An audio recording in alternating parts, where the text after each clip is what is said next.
오늘 우리에게 주시는 하나님의 말씀은 민수기 2장 1절에서 34절까지의 말씀입니다. 구약 성경 민수기 2장 1절에서 34절까지의 말씀, 조금 길지만 저와 여러분이 한 절씩 차근차근 번갈아 읽고 마지막 34절 말씀은 함께 읽겠습니다. 여호와께서 모세와 아론에게 말씀하여 이르시되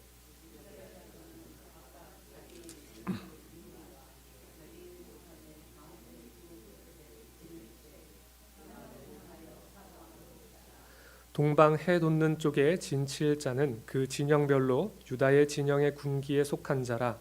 유다 자손의 지휘관은 암미나답의 아들 나손이요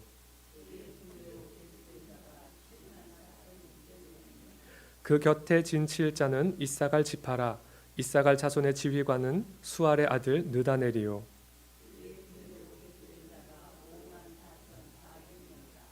그리고 스불론 지파라. 스불론 자손의 지휘관은 헬론의 아들 엘리압이요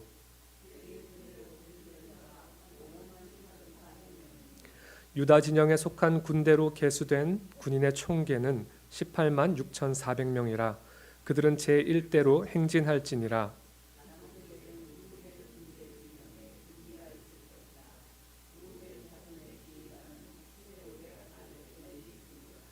그의 군대로 계수된 자가 4만 6,500명이며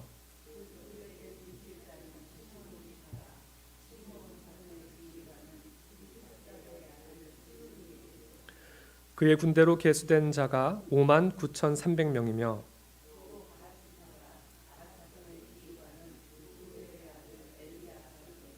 그의 군대로 계수된 자가 4만 5,650명이니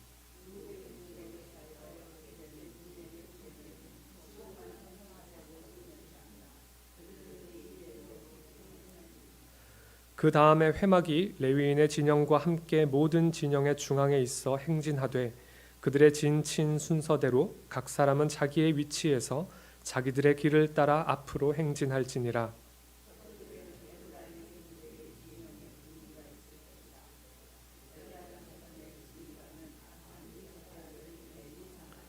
그의 군대로 계수된 자가 4만 500명이며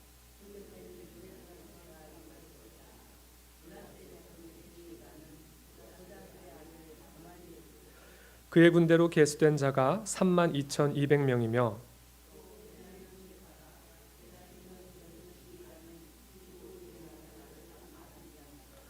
그의 군대로 계수된 자가 3만 5,400명이니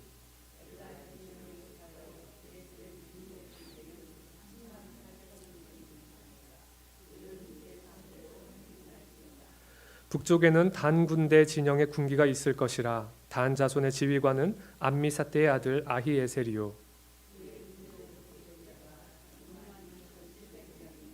그 곁에 진칠 자는 아셀 지파라. 아셀 자손의 지휘관은 오그란의 아들 바기엘이요 또 납달리 지파라. 납달리 자손의 지휘관은 에난의 아들 아히라요 단의 진영에 속하여 계수함을 받은 군인의 총계는 15만 7,600명이라. 그들은 길을 따라 후대로 행진할지니라 하시니라.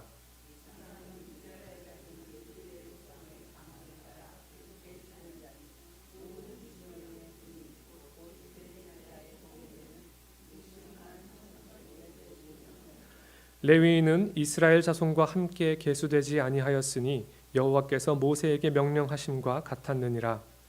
이스라엘 자손이 여호와께서 모세에게 명령하신 대로 다 준행하여 각기 종족과 조상의 가문에 따르며 자기들의 길을 따라 진치기도 하며 행진하기도 하였더라. 아멘. 수고 많으셨습니다. 긴 본문을 함께 읽으시느라. 우리가 오늘 함께 읽었던 본문은 우리가 보통 이제 읽어갈 때 읽기 쉽지 않다라고 느낄 수 있는 그런 류의 본문입니다. 왜냐하면 특별한 이제 내용 안에 어떤 특별한 서사가 있다거나 또 우리가 이제 익숙한 뭐 발단, 전개, 절정, 결말과 같은 그런 일련의 어떤 과정이 있는 것이 아니기 때문에 이런 류의 이제 본문들을 읽어갈 때는 저희가 또 읽을 때도 쉽지 않은 것 같습니다. 대부분의 성경에 표현이 되어 있을 텐데 이 2장에 이제 위에 시작할 때 보면 작은 소제목들이 달려 있습니다. 오늘 우리가 읽었던 이 2장의 말씀에는 이런 제목이 달려 있어요. 진 편성 및 행군 순서라고 소제목이 달려 있을 겁니다. 우리가 오늘 읽은 내용은 이 표현 제목 그대로 이스라엘 백성의 광야 여정이 어떠한 형태와 모양으로 어떻게 이루어졌는가를 우리에게 알려주고 있는 그런 본문입니다. 어떻게 보면 단순한 그 사실의 전달, 정보의 전달이기 때문에 우리가 이런 본문을 읽을 때 특별한 의미를 두고 읽기가 쉽지 않을 수 있습니다. 성경에는 이런 류의 본문들이 많이 있죠. 우리 구약에도 보면 역대상 같은데 뭐 아담으로 시작해서 쭉 족보들이 이어지는 그런 류의 본문들도 있고요. 또 이제 다윗이 그 인구 조사를 할 때 나오는 그런 본문들도 있고, 또 뭐 레위기 같은데 또 성막을 만들 때 뭐 그런 여러 가지 절기들을 설명할 때 사실은 굉장히 우리에게 좀 먼 것 같은 그런 류의 본문들이 많이 있습니다.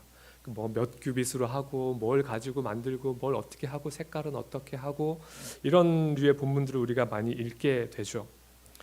근데 그럼에도 사실 우리가 이런 류의 성경의 본문들을 우리가 의미 있게 읽을 수 있는 것은 그 모든 것들을 포함해서 이 성경이라고 하는 것은 우리 사람으로부터 나온 것이 아니라 하나님께로부터 주어진 것이기 때문에 그렇습니다. 우리가 잘 알듯이 디모데후서 3장 16절 말씀처럼 하나님의 감동으로 되어진 것이기 때문에 우리가 그 모든 때로는 읽기 힘든 본문들까지도 우리가 그 가운데서 하나님의 마음과 그 의미들을 우리가 함께 읽어 나아갈 수 있는 것이죠.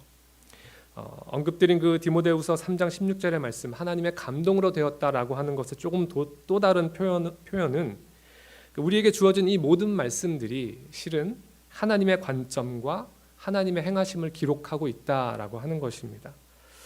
그렇기 때문에 의미가 있는 것이고, 또 오늘의 이 본문도 그런 맥락에서 저와 여러분에게 오늘 하나님의 감동이 전해지고 또 함께 은혜를 고백할 수 있는 그런 귀한 말씀이 되기를 소망합니다. 여러분, 오늘 본문도 그렇습니다. 내용을 보면 이스라엘 백성들이 자, 우리가 이제 앞으로 뭔가 대단한 이 길을 갈 것인데 우리가 어떻게 하면 이 길을 잘 걸어갈 수 있을까? 우리 모여서 좀 의논해 보자. 다 모여라. 그래가지고 이렇게 논의하고 저렇게 논의하고 이 방법이 가장 효과적인 것 같아 라고 이렇게 정한 것이 아니다라는 것입니다. 이스라엘 백성이 어떻게 진영을 형성하고 또 어떤 방식으로 행진을 하고 어떻게 움직여야 하는지는 사람에 의해서가 아니라 하나님에 의해서 전달되어지고 명령되어진 그런 내용이라는 것입니다. 오늘 1절 말씀에 보시면 여호와께서 모세와 아론에게 말씀하여 이르시되라고 분명하게 기록하고 있죠. 이 이후의 모든 내용들이 어떻게 진영을 짜고 어느 지파들이 한 팀으로 묶이고 또 어떻게 행진을 하고 하는 그 모든 것들이 하나님의 말씀 가운데 주어진 사실이라는 것입니다. 하나님의 말씀으로 그들이 그런 방식의 진영을 짜고 움직이게 되었다라고 하는 것입니다. 조금 더 구체적인 어떤 모양을 보면 2절 말씀을 한번 확인해 볼 수 있는데요. 2절 말씀을 함께 한번 읽어 보겠습니다. 2절 말씀 함께 읽습니다. 이스라엘 자손은 각각 자기의 진영의 군기와 자기의 조상의 가문의 기호 곁에 진을 치되 회막을 향하여 사방으로 치라. 아멘. 여기 보면 우리가 평소에 잘 쓰지 않는 이제 군대 용어들이 좀 나옵니다. 진영 이런 말이 나오고 군기 그 이제 부대를 대표하는 깃발을 이야기하는 거죠. 또 진을 치다라고 하는 표현들이 나옵니다. 한글로 이런 표현들은 가끔 이렇게 사극을 볼 때나 이렇게 뭐 진영, 뭐 군영 이런 말들을 우리가 들을 수 있는 말들이죠. 영어 성경에 나오는 단어들은 조금 더 친숙한 표현들이 많습니다. 영어 성경에 보면 캠프라고 나와요. 캠프가 이제 그 진영을 이야기하는 거죠. 그다음에 또 스탠다드라는 말이 나오고요. 텐트라는 단어도 나옵니다. 텐트는 친숙하시죠? 우리 캠핑 가면 텐트 치지 않습니까? 근데 그것이 사실은 군대 용어라고 하는 거죠. 또 스탠다드 같은 경우도 이제 뭐냐면 그 예전에 이제 여러분 뭐 이렇게 가끔 뭐 미디어 같은 데서 이제 유럽에서 전쟁을 할 때 공성전을 하지 않습니까? 그럼 성 앞에다 이렇게 딱 자기들 그 가문의 깃발을 딱 걸어놔요, 붙여놔요. 그러면 이제 어떤 중요한 공지와 전달 사항이 있을 때 다 어디로 모이느냐? 그 성벽에 붙어 있는 깃발 아래로 다 모이는 겁니다. 거기에 와서 이제 지휘관의 명령을 듣고 하는 그런 장면들을 볼 수 있습니다. 거기서 이제 유래가 돼서 우리가 지금 쓰는 스탠다드, 기준, 어떤 표준 이런 말이 되는 거죠. 아무튼 이 군대 용어들이 이렇게 나열되어 있습니다. 그리고 텐트도 이제 우리가 사실 캠프, 텐트 이런 단어들을 생각하면 굉장히 낭만적이지 않습니까? 근데 사실은 치열한 이 전쟁의 현장에서 있는 그런 단어라고 하는 것입니다. 텐트도 이제 제가 그 군 복무 시절에 생각나는 게 하나 있는데, 제가 체형이 말라가지고 지방이 별로 없습니다. 그래서 추위에 굉장히 약합니다. 좀 태울 지방이 없어가지고 군대에 있을 때 가장 힘들었던 훈련이, 보통은 이제 유격 훈련이라고들 많이 이야기들 하는데 그건 그냥 참으면 돼요. 그냥 견뎌내면 돼요. 근데 막 힘 몸으로 하는 거니까. 근데 저한테는 가장 힘들었던 훈련이 혹한기 훈련이었습니다. 겨울에 이제 나가면은 이제 개인 텐트를 지급을 합니다. 근데 이제 말이 텐트지 정말 이렇게 세모 모양으로 딱 한 사람만 들어가서 잘 수 있는 그런 거예요. 이제 훈련하는 동안 거기에 이제 자고 일어나면 아침에 이제 어떻게 되어 있느냐, 전부 이슬로 다 이렇게 젖어가 있어가지고 또 몸도 이제 일어나면 막 그 몸이 굳어가지고 막 전혀 이렇게 움직이지가 않습니다. 그런 어떤 시설이라고 하기도 뭐하고 그런 임시 이렇게 방편으로 치는 것이 텐트인 거죠. 그러니까 언제라도 무슨 일이 생겼을 때 빨리 이제 그런 것들을 정리를 하고 움직일 수 있도록 이렇게 텐트를 치고 훈련을 했던 기억이 납니다. 이런 군대 용어들이 이제 우리가 오늘 말씀 속에서 보게 되면 하나님께서 이 이스라엘의 진영을 편성해 주시고 짜 주실 때 군대 진영으로 군대처럼 이렇게 하나님께서 조직을 하셨다는 것을 우리가 볼 수 있는 것입니다. 애초에 하나님께서 이 이스라엘 백성들을 이제 딱 출애굽시키셔가지고 조직하셔가지고 출발하시려고 하실 때 이 군대처럼 편성을 하시려고 하나님은 그렇게 의도하셨다는 것입니다. 저희가 오늘 2장 말씀을 읽었는데 앞선 그 1장 말씀에 보면 이제 전체 인구를 조사하는 내용들이 나옵니다. 그런데 어떤 인구를 조사를 하냐면 각 지파별로 싸움에 나갈 만한 20세 이상의 남성들의 수를 조사를 하는 겁니다. 싸움에 나갈 만한 사람의 수를 조사를 했다는 거죠. 이미 하나님께서는 이 이스라엘 백성의 이 공동체를 이끌어 가실 때 군대로서 그 조직을 이렇게 하시려고 하셨다는 겁니다.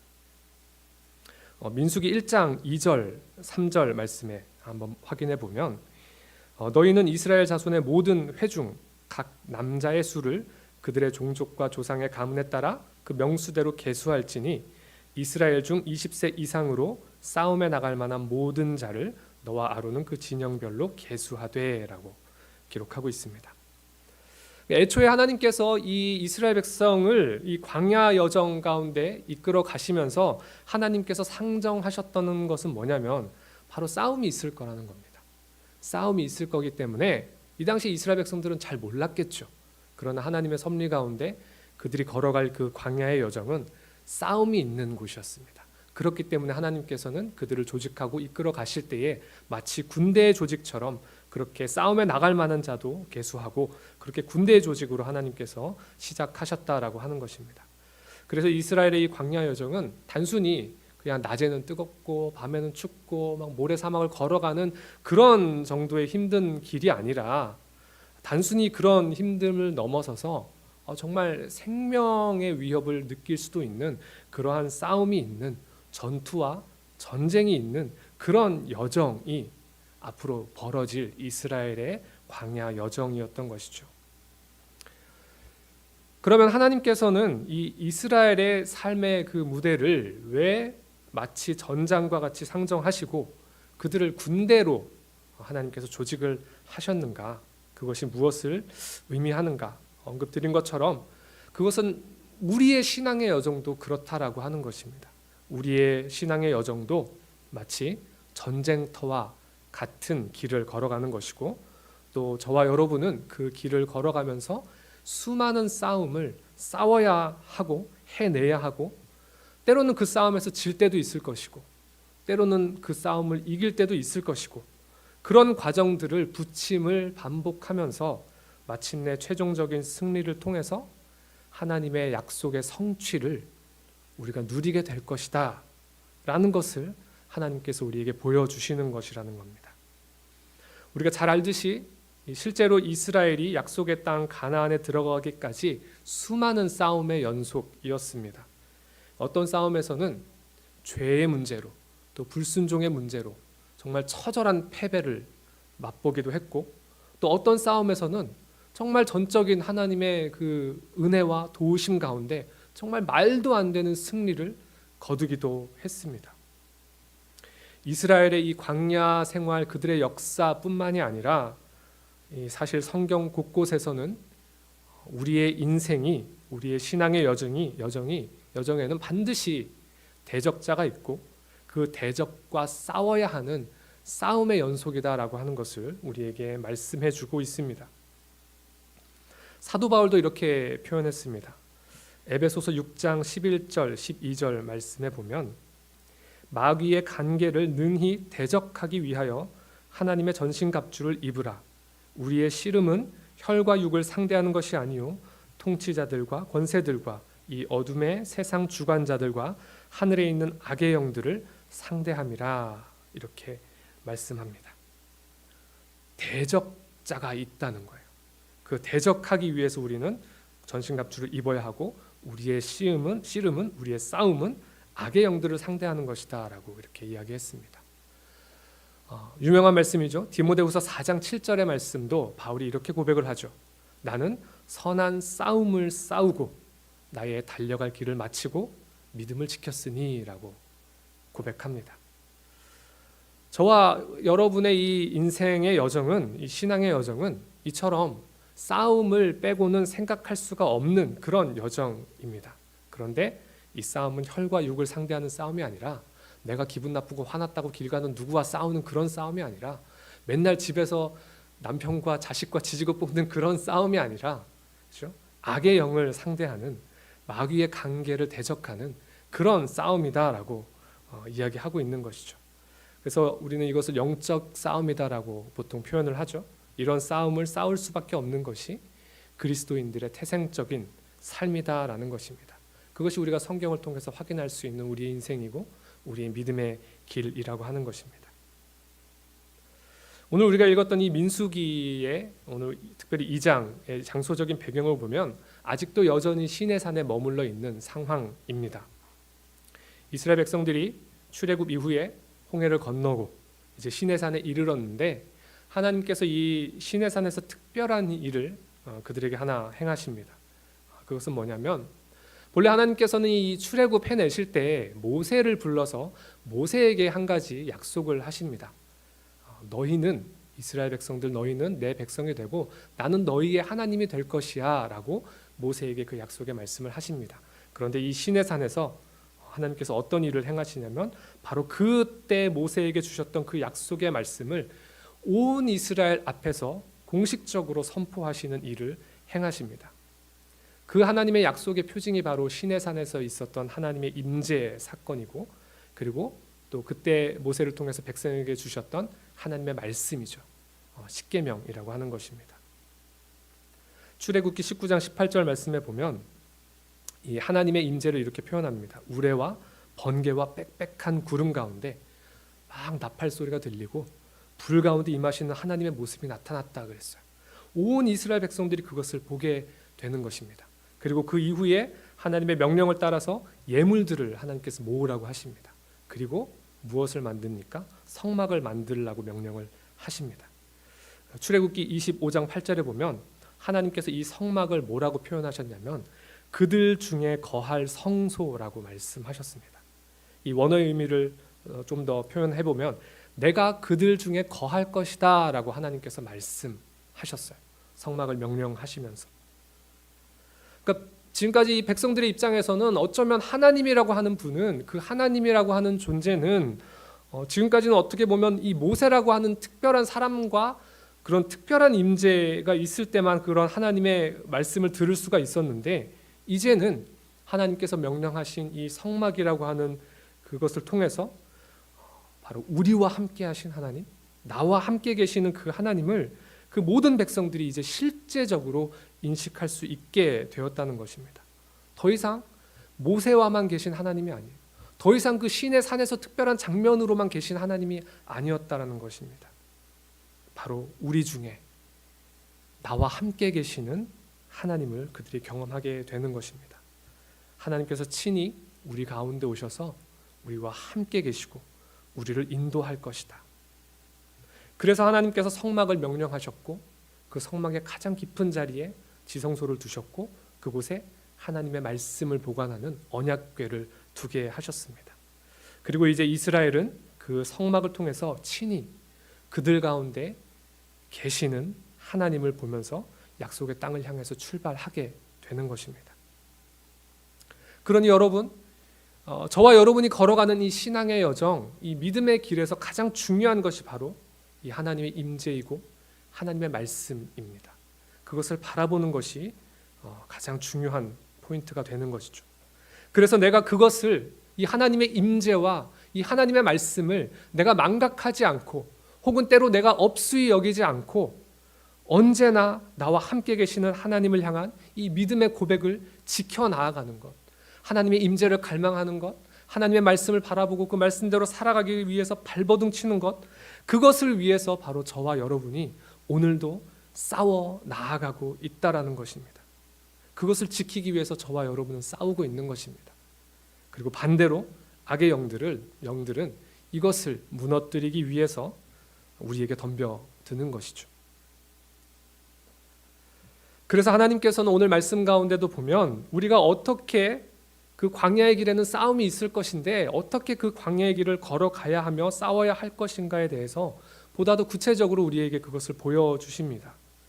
우리가 2절 말씀을 다시 한번 함께 읽어보겠습니다. 2절 말씀 함께 읽습니다. 이스라엘 자손은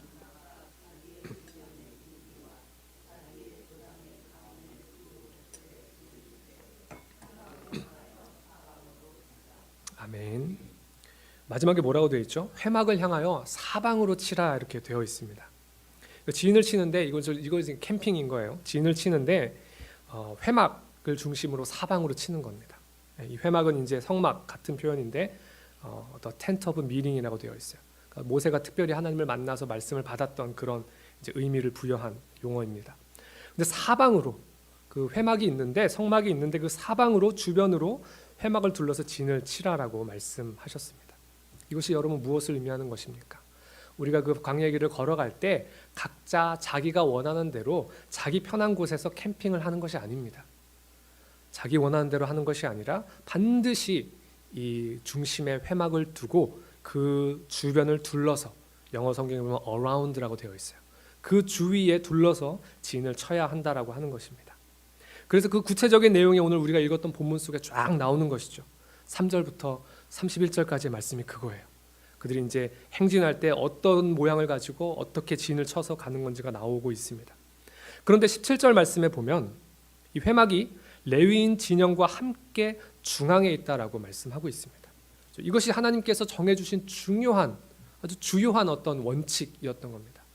반드시 그 중심에 이 회막이 있고 레위인이 그곳에 있고 그리고 이제 방향마다 하나님께서 다 지정해 주셨죠. 뭐 동쪽에는 유다를 대표로 해가지고 이사갈 스불론이 있고 또 남쪽에는 르우벤을 대표로 해서 시므온과 갓이 함께 있고 또 서쪽으로는 에브라임을 대표로 해서 므낫세와 베냐민이 함께 있고 북쪽으로는 단을 대표로 해서 아셀과 납달리 지파가 함께 있는 그런 진영을 하나님께서 짜 주셨습니다.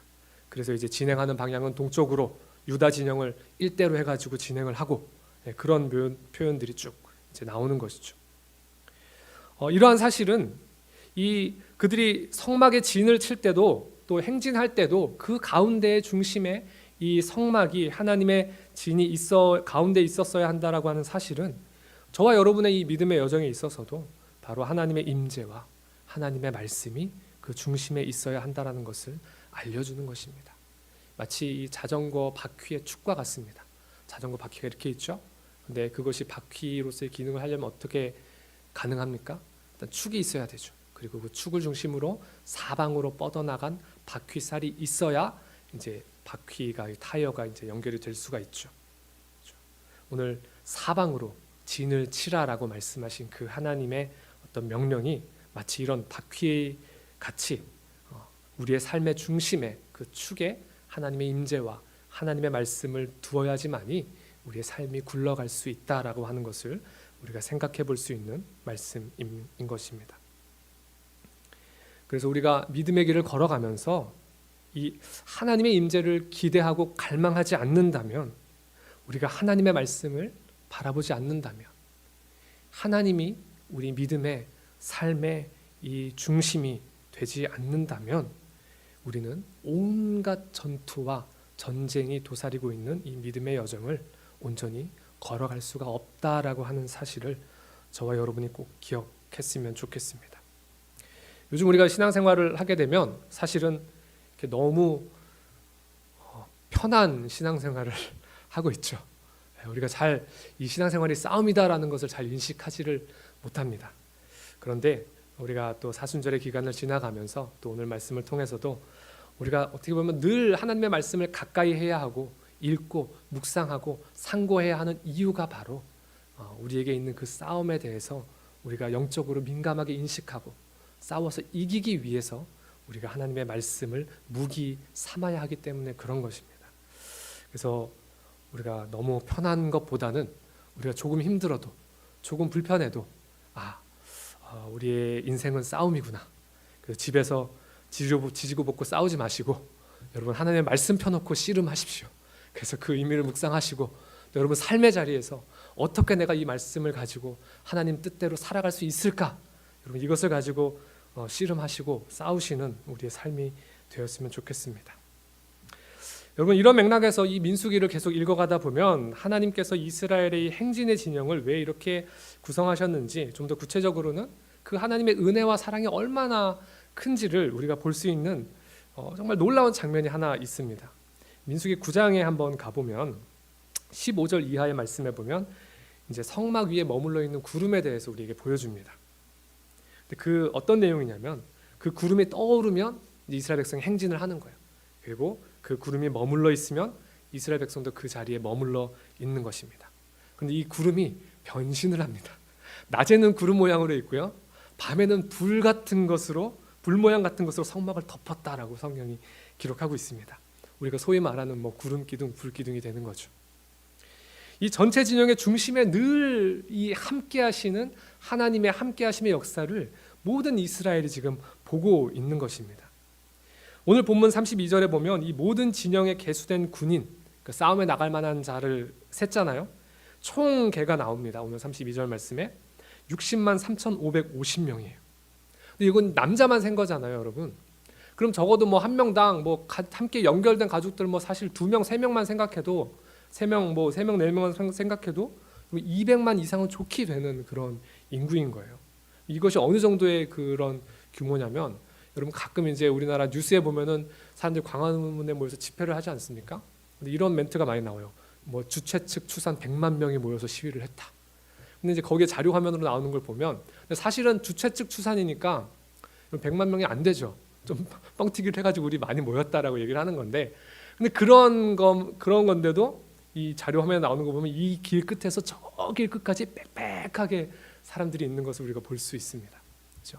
그 중간중간마다 스피커라든지 대형 화면이라는 건지 이런 것들이 있지 않으면 도대체 앞에서 무슨 일이 일어날지 그들이 알 수가 없겠죠.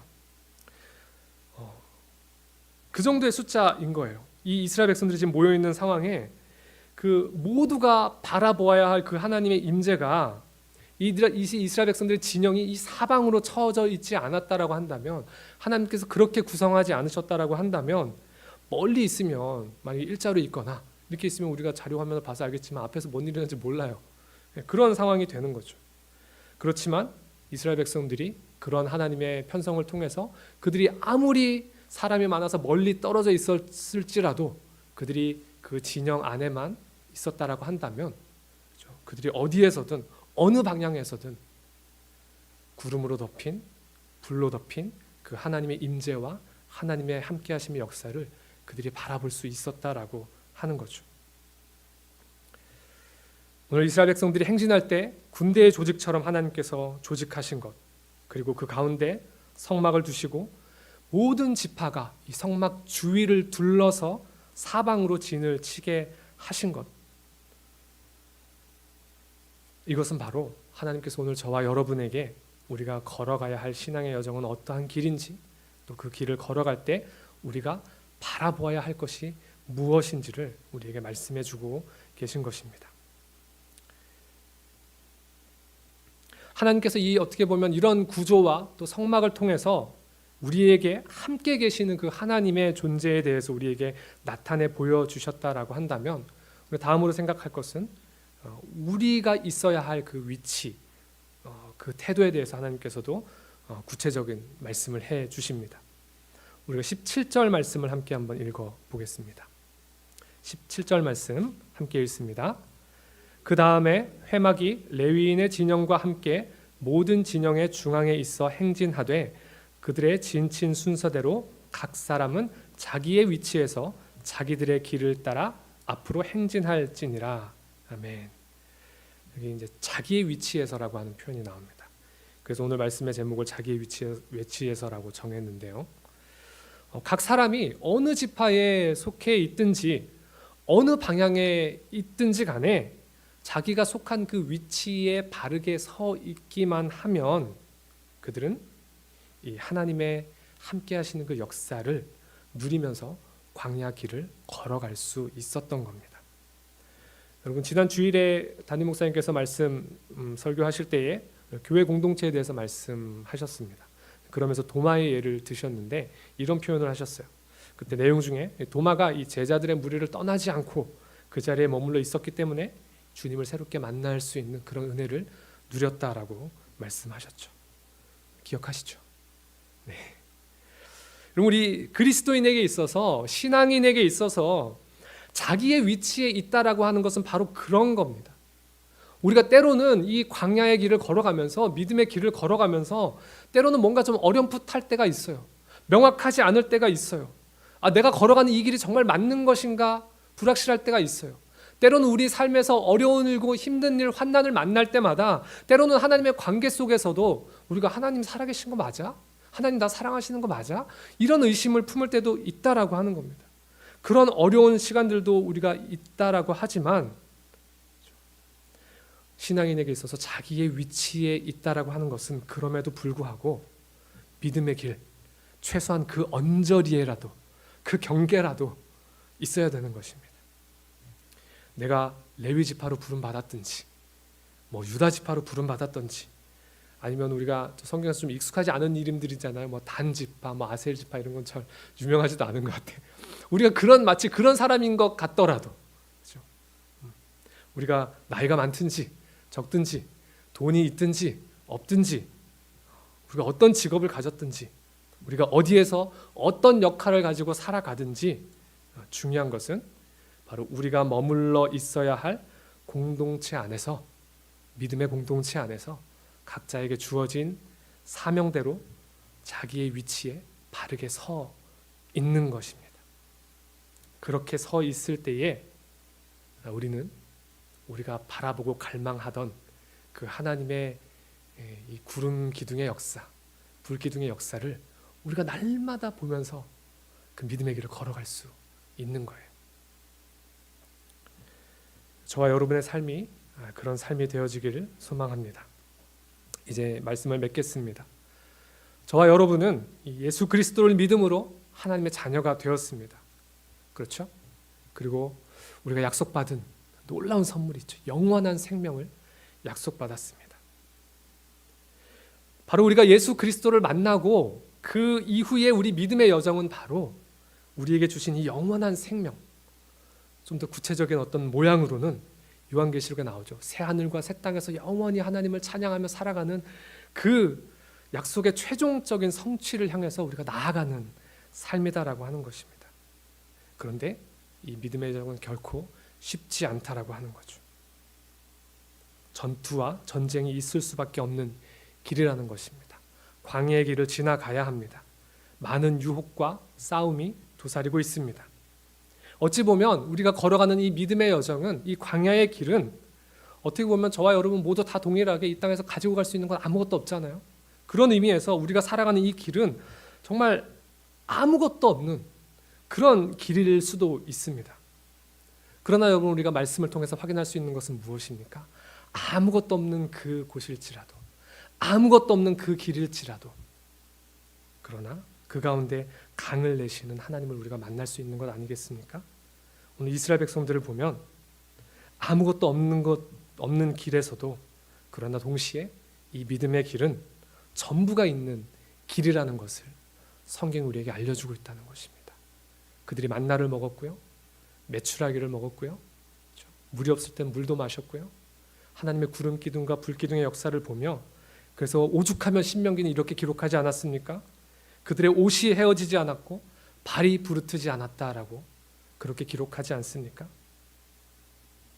아무것도 없는 길이지만 그러나 전부가 있는 길을 저와 여러분은 걸어가고 있는 것입니다. 이것은 전적인 하나님의 은혜와 하나님의 인도하심 가운데 은혜로만 걸어갈 수 있는 그런 길인 것입니다. 그런데 바로 그 은혜를 우리의 삶에서 날마다 누릴 수 있는 비결이 무엇인가? 바로 하나님의 임재를 바라보는 것이고, 그것을 우리가 간절히 소망하는 것이고, 그 하나님의 말씀을 우리가 바라보는 것입니다. 여러분, 우리 예배 자리에서도 그것을 기대하고 소망하십시오. 여러분 삶의 자리에서도 그것을 기대하고 소망하십시오. 우리가 그러할 때에 로마서 8장 31절 말씀에 사도 바울이 했던, 하나님이 우리를 위하시면 누가 우리를 대적하리요?